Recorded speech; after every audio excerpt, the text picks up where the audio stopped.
Hello everyone, welcome back to another video of Keys Comic Market Watch.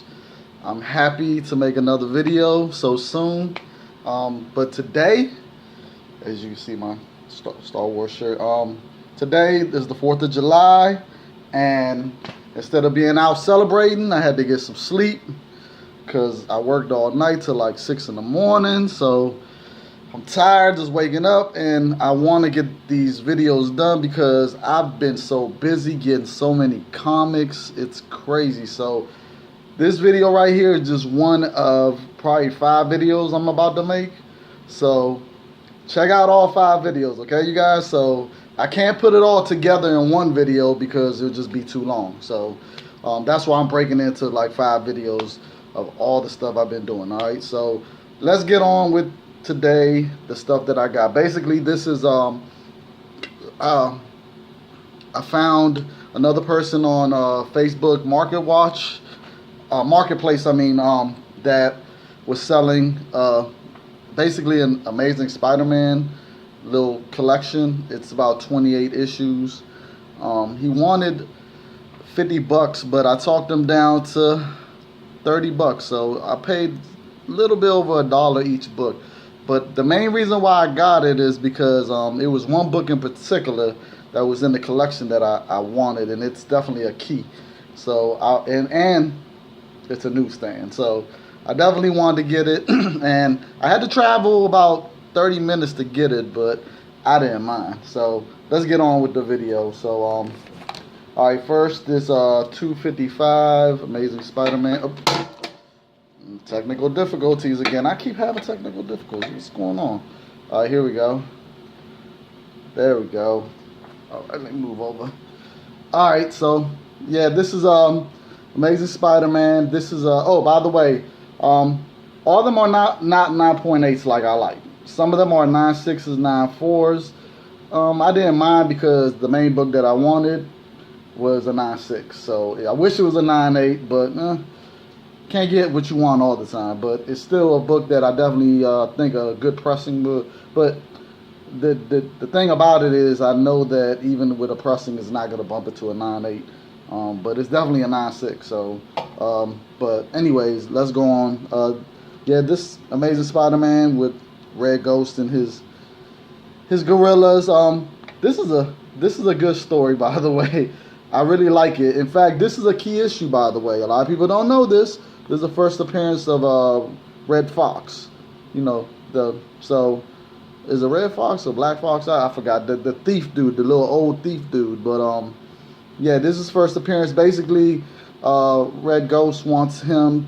He's like the best thief ever. So Red Ghost wants him to steal something and take his gorillas with him. And the gorillas, instead of being subtle and sneaky like the dude is used to being, they're like violent and destroy stuff, and they just set the alarms. And of course Spider-Man comes, and you know, he hauls butt. Like he leaves the gorillas, and Spider-Man winds up finding when the gorillas, you know, retreat, Spider-Man finds where Red Ghost is staying at, and of course he foils Red Ghost plan. And of course, at the end, he like, I'm gonna remember this, Spider-Man, and you know, I'm gonna get you back. And I don't think he ever got him back. So, anyways, on to the next one. So that's a key, a minor key. Okay. So I wish it was a newsstand, but as you see, it's a direct. So, and this is about a 9.4. So I wish it could have been better. But anyways, another key issue, 272, the first appearance of Slide. Now this one is a 9.8, which I'm happy.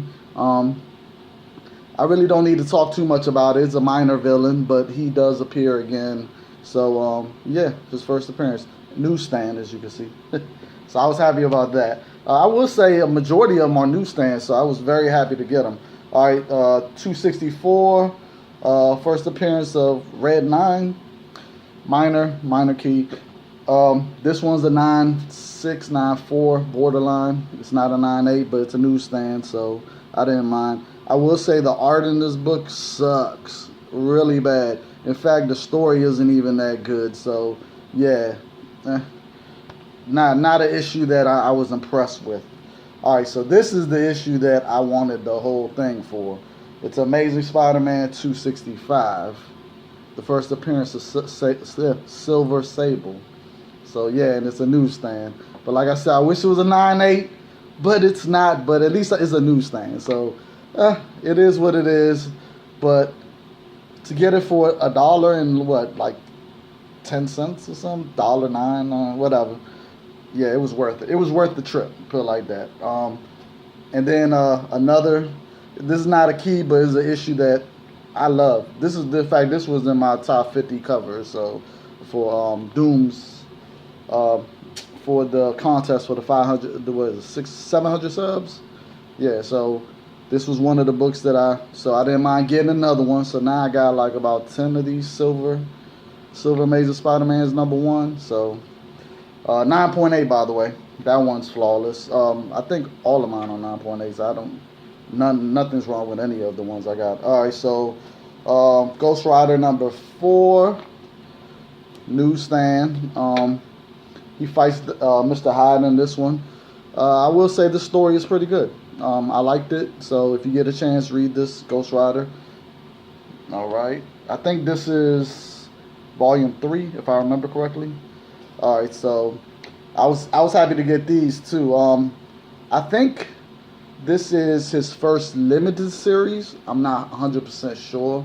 Don't quote me on it. But you know, he had Jungle Action and he had his own Black Panther series before this limited series. So I don't know if it's any importance to his first limited series, but yeah. There's #1. As you can see, it's a direct. And number 4. So I got the first issue and the 4th issue. I will say the art, it's not that spectacular, so you're not missing anything. I haven't had a chance to read the story because I don't have 2 and 3, so it'd be kind of pointless just reading the beginning and the end. So if I get 3 and 4, I'm gonna read it and I'm gonna let y'all know about it. But on to the next book, Transformers #13, direct. I don't know if you've ever read this issue, but basically this guy finds Megatron, and Megatron can't turn back into the robot. He's just the gun. Because that's what Megatron really looks like. Fucking... what's the stupid dude's name that directed all the movies? I just don't even want to think about his name. I forgot, because he's not important. I wish he never did. Michael Bay. I wish he never did none of the Transformer movies. He just destroyed my whole childhood of Transformers. He destroyed it. Like, we need some fresh blood. It needs a reboot. It needs to go to what it originally was. You know, look at Megatron. He was a gun. He was a gun. He was not what he is in the movies. And he was, to me, looked better in the cartoons and the comic than he does on the way he looks now. Like, yeah.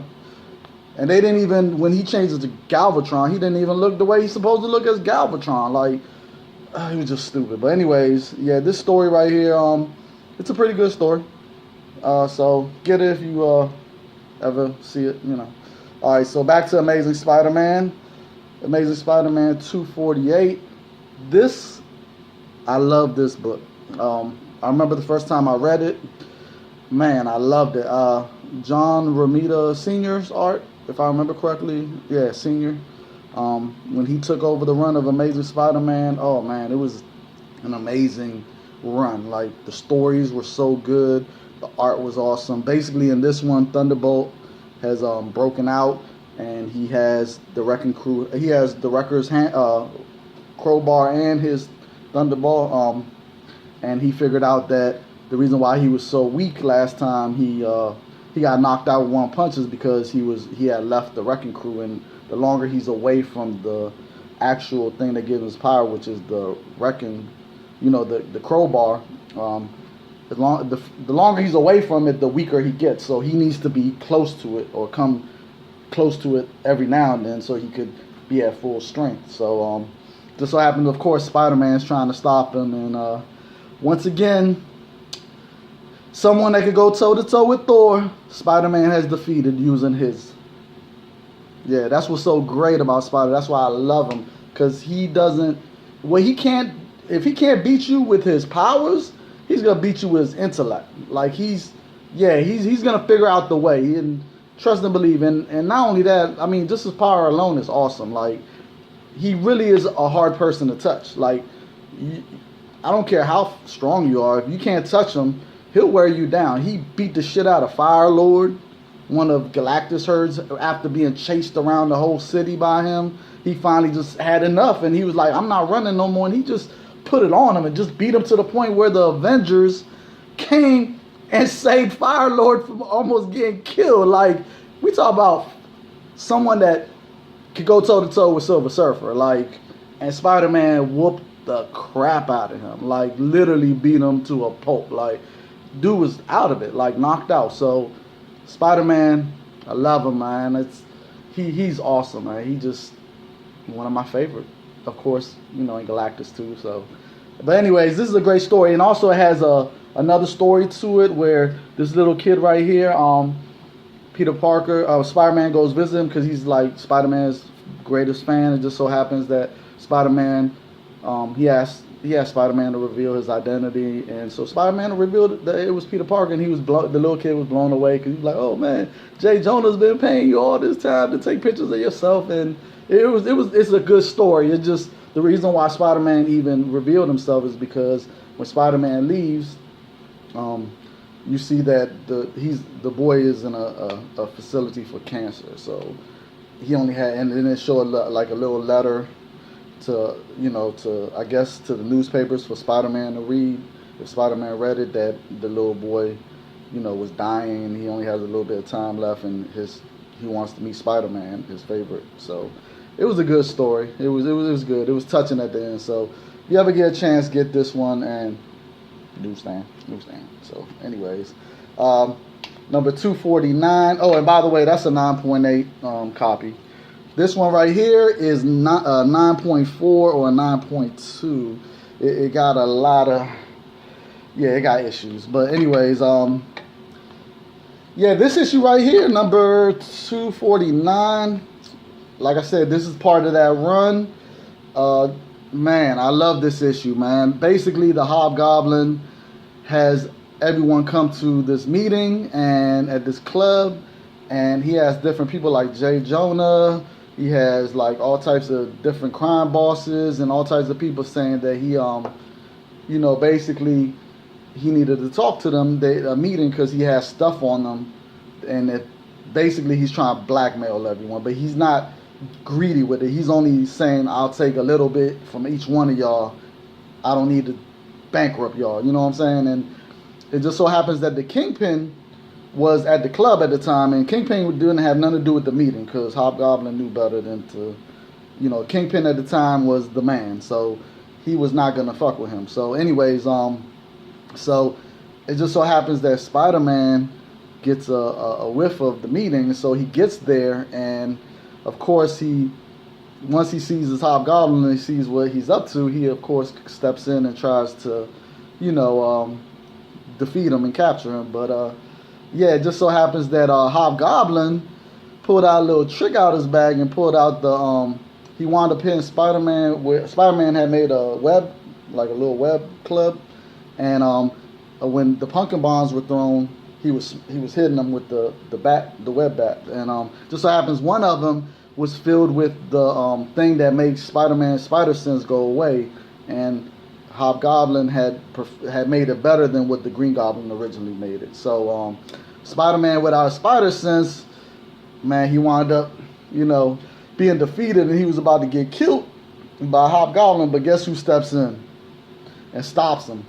The Kingpin. So the Kingpin saves Spider-Man. So Hobgoblin just leaves, and he's like, okay, I'm gonna respect you, and I'm gonna leave. So because like I said, he didn't want to fuck with Kingpin, and so and then of course Kingpin wakes Spider-Man up with them little salt things, and Spider-Man like, why would you save me? And of course, Kingpin let it be known, you're a valuable asset to me. You don't even know what you keep motherfuckers in line for me without me even having to do anything. Like, I need you, so without you, and you help me without you even wanting to help me. So it's that's why the Kingpin is great. He's a great dude, like just his way of thinking. But anyways, on to the next one. This was a great issue. Art, amazing art. All right, so number 267. I'm trying to remember, was there anything important about this issue?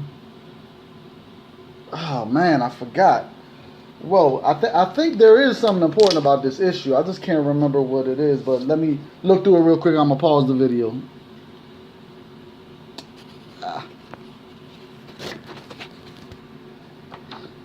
Can't even get to the pause button. All right, you guys, I'm back. Sorry about that. I went through the book, and now I remember. It's nothing key about this book. It's just a great story. Basically, at the beginning, Spider-Man, he's at the building. Human Torch flies by, and he sees him, and they talk, and Spider-Man's just letting him know that he's going through something. Of course, Human Torch tries to be a friend, and then Spider-Man winds up almost, he sees like a burglary or something, and the dude winds up escaping, but Spider-Man put a tracker on him, and he like, I'm gonna get you. And it just so happened the dude lives in suburbia, like he lives in the suburbs. So it's just so happened when Spider-Man finally tries to find him later the next day, he winds up being, it's funny. It's a funny story because he can't, go around, it's like no way for him to swing, basically. So he has to jump on garbage trucks and taxis. It's a comical story. He finally catches the dude, and at the end of the jump, it just so happens it causes like problems in the suburb area. So of course the neighbors complain about this, that to Spider-Man, and Spider-Man's just like, oh God. So it's a good story. You just gotta read it, okay? I recommend reading this story. It's a good little story. It's not, it's not action packed, but it's every now and then you need a story like that. Just something nice and wholehearted. So, anyways, on to the next one. And it's a newsstand, by the way. 273 newsstand. Amazing Spider-Man. Basically, this issue is just the Puma is at his tribe, and they're saying that the Beyonder is the greatest threat of all time, and that Puma needs to, kill him. And so Puma goes to Spider-Man, but he goes to Peter Parker, by the way. And when he approaches Peter Parker, he like, I know you're Spider-Man, I need your help. And Peter Parker's like, if I am, what would you say that? He was surprised, but then Puma let him know, I know you're sent. Like, I'll know you're sent from anywhere. Like Wolverine, you know what I'm saying? Like, so, he's like, I don't know who you are personally. I just know you're sent. So whatever. He's letting it be known. I'm not gonna tell your secret. I don't care. So he offers Spider-Man some money to help him kill the Beyonder. So the Spider-Man's like, I'll help you find him, but I'm not helping you kill him. Like, I'm just not doing that. That's against my moral code. So the Beyonder winds up finding them, and basically he just transports them away. Like, and then of course then Puma realizes, dang, this dude is like, they put it like this, Puma's just like, oh my God, this I really know I gotta kill him now. So of course then he offers Spider-Man like, I think $2 million or something like that to help him kill him. And Spider-Man's like, look, I'm not, no. So, but anyways, you gotta read the rest of the story. It's a good story. But yeah, it's basically a Secret Wars 2 crossover. So it's a good story. Next one is 277 of Amazing Spider-Man. It's a newsstand. I'm so happy a lot of these issues are newsstands, because the newsstands are hard to find. But anyways, I like this story. Basically, in this story, Daredevil gets in touch with Spider-Man, with Peter Parker, because they know each other's identities, and he lets him know that. So when Spider-Man goes see him, Daredevil looks a mess. Like and Daredevil starts telling him about what the Kingpin did to him. He basically ruined his life, took away his ball. Basically destroyed Daredevil in every type of way, financially, personally, every type of way. So Daredevil's just like, please, just promise me you're not gonna go after him, because I already got things, emotions I'm about to get back, and blah blah blah. And so of course Spider-Man like, okay, but then you think he does that? No, he's upset, so he goes to see the Kingpin, and of course the conversation between him and the Kingpin is really good. I mean, the whole time Kingpin's trying to maneuver around his room to escape or grab a weapon or do anything, but Spider-Man is like always ahead of him. Like when he tried to reach for his cane, Spider-Man webbed it. When he tried to walk towards the private secret door to get away, Spider-Man jumps in front of it. Like before he even gets to even go. Spider-Man doesn't know it's a secret door, but he jumps in front of him to, stop him from even going forward. So it's a good story. Like the conversation between them is so good because at the end of the day, Kingpin's like, if I don't stop doing what I'm doing, what you gonna do? Like, what, beat me up? Like, what else is there that you could do? And so of course Spider-Man has to agree and be like, yeah, you're right. But then Spider-Man one thing about it, he's like, I'm a figure something out. And of course, Kingpin's like, well, just to let you know, you've always been basically like my basically like you work for me because you do all the things that I need you to do without you even knowing that you're doing. That's part of, like he was saying in the other book. So the conversation in this book is so good between them. It just makes Spider-Man see things in a different way.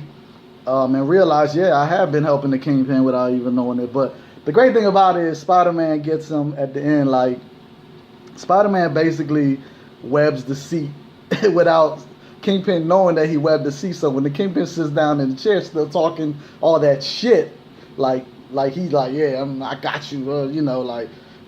This Spider-Man like, yeah, I guess so. And then he, but I'll figure something out. And he leaves. So he swings out the window. And so then the Kingpin, does a little thing to talk to his little secretary and tell her, that he makes some, like he's about to leave and stuff. So, when he tries to get out the chair, he can't get out the chair. He like, so then he looks like, oh shit, like this motherfucker got me. Like, I can't believe this. Like, I'm gonna have this. And then he tells the secretary, cancel everything for about 2 hours because he already knows he's gonna be there. He can't get out of that. Like, he gotta wait till it dissolves. So it's funny. Like, I love stories like this, man. That's what I love about Spider-Man. Like, just him and his rogue of gallery of friends and villains.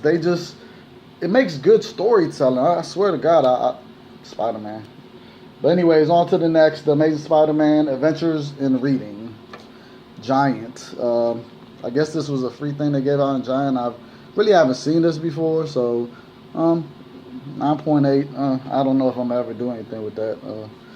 And then this issue just, I don't even know why people bought these. Like, they're worth nothing, and I'd rather just go buy the original of Marvel Tales Spider-Man number 184, which is a retelling of that story with the lizard. The only Marvel Tales that I would get is the ones with McFarlane covers. He did a run of Marvel Tales where he just did the covers for the original stories that were reprints, but the covers he did were amazing, man. This was when he first just, was into, before he even did his Spider-Man run, if I remember correctly, he did the Marvel Tales covers.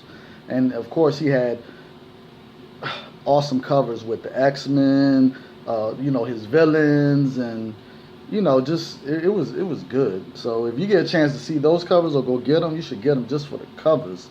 They're amazing. So anyways, on to the next, Spider-Man and the Uncanny X-Men Marvel Team Up 100, the last issue.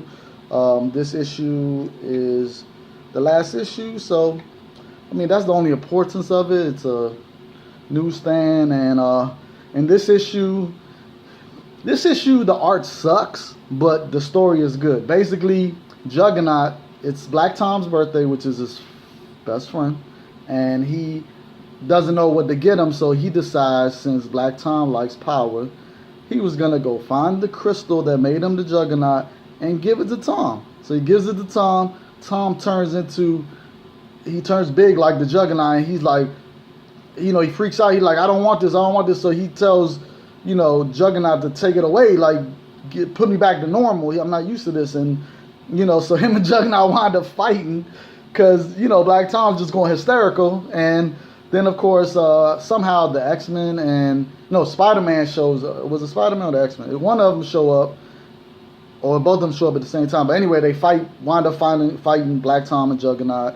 And then Rogue just so happens to absorb Juggernaut's power, but at the same time, she remembers all his memories, and she goes kind of crazy. So and then they got to try to stop her because she's going cuckoo. But anyways, she winds up, the effects go away and they stop her, and by then Black Tom and Juggernaut have escaped through the sewers, which to me just is stupid because none of them could beat Juggernaut. I mean, they couldn't stop him even if they wanted to, so he could have still got away just by walking away. Like, they didn't need to go through a sewer. That's just, I didn't like that part. That part was dumb. Like, let's be real, this is the Juggernaut. Like, he doesn't need to go through sewers. That's just like the Hulk going in the sewer. Like, can you imagine the Hulk going in the sewer to escape? And not only that, Juggernaut was with Black Tom, which has his own power, so both of them together don't need to be running through no sewer. Like, that's just crazy. So I didn't like that part of the story, but yeah, it was a good story though, but except that end part. But anyways, on to the next. Peter Porker, The Spectacular Spider-Ham, number 6. I was never really a big Spider-Ham fan, but yeah, it is what it is. It's really for little kids. That's supposed to be Doctor Doom as a duck, so yeah, whatever. If you're into Spider-Ham, man, more power to you. I'm just not. I think that was a character that should never have been made. But anyways, Conan the Barbarian, 154, newsstand. This is probably like a 9.4. This is actually a good story. I will say that. I read this one, and I read this one, 179. I will say this. Conan art is always good, and the stories are always good. Like that whole run of stories was good, man. They always thought of some nice stories and adventures for Conan. Like, it was never a dull moment with Conan books at all. So, I mean, if you never read Conan, you should definitely read Conan, because Conan is good. All right, so Howard the Duck, number 7. There's a good little bronze issue to have. You know, it's about a 9.6, so I love the condition of it. It's a great condition, so I was happy to get that. And it's a newsstand, but back then, that's all there was around. So I'd rather have the one with the line, the direct, right, for the older one. So, oh well, can't have everything. All right, so Peter Parker, The Spectacular Spider-Man, 99. First appearance of Spot, of him.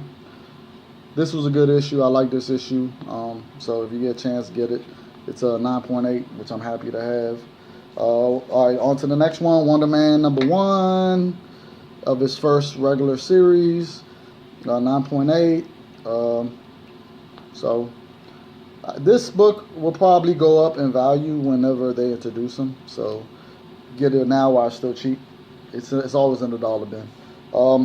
Warlock and the Infinite Watch, number 41. I was happy to get this because this issue and the next issue were the last 2 issues of the run. The print run is low, and to find these in high grade is hard because look at this cover. Like, do you see the color? That color is hard to, because of the color, it's hard to find it in a 9.8. Like, you know, so definitely get this issue if you get a chance. It's a great issue. The story is great. Same thing with this one. Number 42 is the last issue. Both of them are direct copies. I wish they were newsstands, but don't care. At least I got the final 2 issues, which are low print runs. So definitely get this issue if you get a chance, you guys. Trying to show it without the glare. So the last but not least of all these books for $30 is this one. I've never seen this. This kind of shocked me when I saw it.